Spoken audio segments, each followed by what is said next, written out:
And friends, Thomas the hero.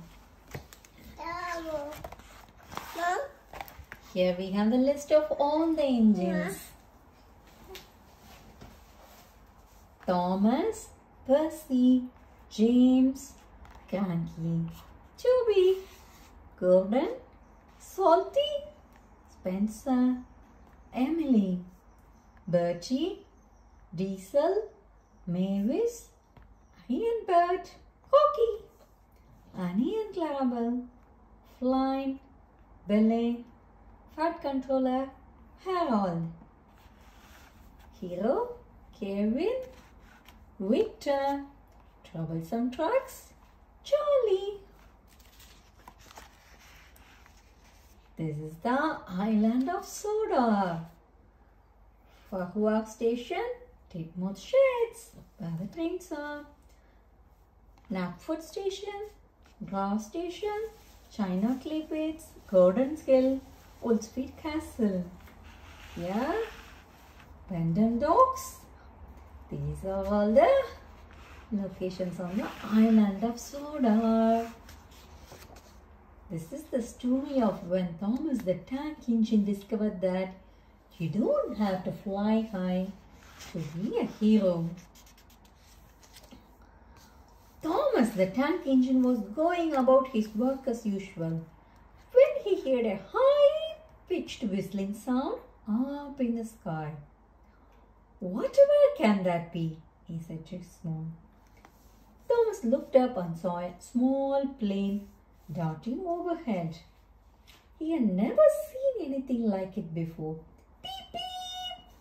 called Thomas, but the plane didn't hear him. The plane was out of sight.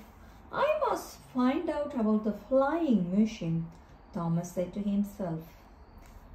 That night, in the engine sheds, Thomas asked James and Percy if they had been seen anything flying overhead that day. "We keep our eyes fixed on the tracks, Thomas. We are really useful engines." Next day, Thomas was determined to be a very useful engine, but he couldn't help looking up for the plane. He was just thinking he would never see it again when he heard the same whistling sound.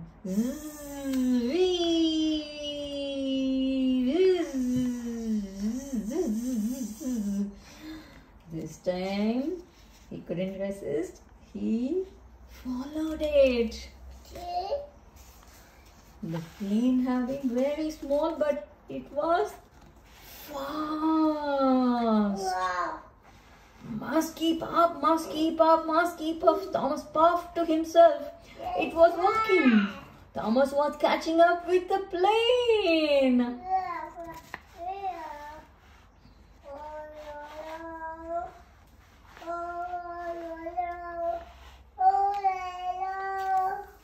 The plane came down to land on a airstrip near the railway tracks.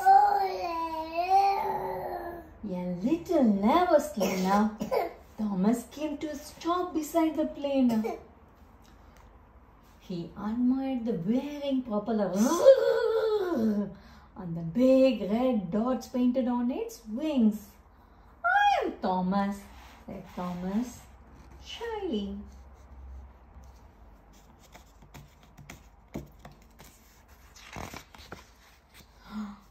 "I am Michael, the Spitfire, but you can call me Mitch," the plane replied. "I have been practicing for a flight past to celebrate the end of World War II. Mitch explained that he used to be a fighter plane and had helped to win the Battle of Britain. Thomas was very impressed. He wished he could fly to be a hero too. Back in the sheds, Thomas told the other engines about his new friends. "Eyes on the tracks, Thomas," said the friends. That night, Thomas' dreams were full of spitfires driving through the skies. He dreamed that he was flying with them, keeping people safe. The next day, Thomas was in charge of taking passengers to the air show for the big fly past. As he arrived, Thomas could see Mitch, and next to him was another vintage plane. That's a Hawker Hurricane. Thomas driver told them. Hurricanes and Spitfires were the heroes of the Battle of Britain. The show was about to begin. The planes revved their engines and rattled along the runway. Oh.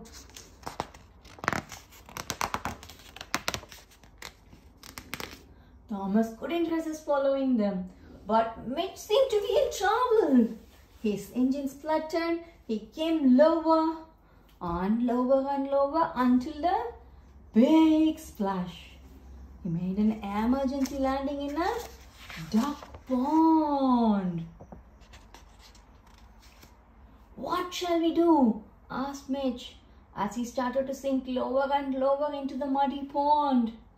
No one will know where am I.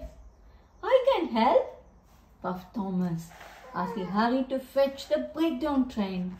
It's an emergency.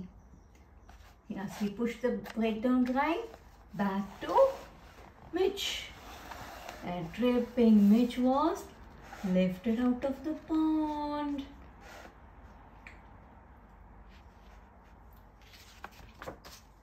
The Fat Controller was proud of Thomas. Thanks to you, keeping your eyes on the skies, you were able to get this Spitfire.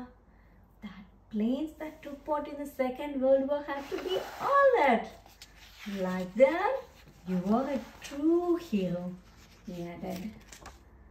Thomas was pleased to hear that after a few minor repairs and a new coat of paint, Mitch the Spitfire was able to take part in the many more fly past. Even Thomas was invited to London, where he flew under the river Thames. As he looked down at the river Thames, he remembered the time Thomas, the hero, had rescued him from a very wet landing.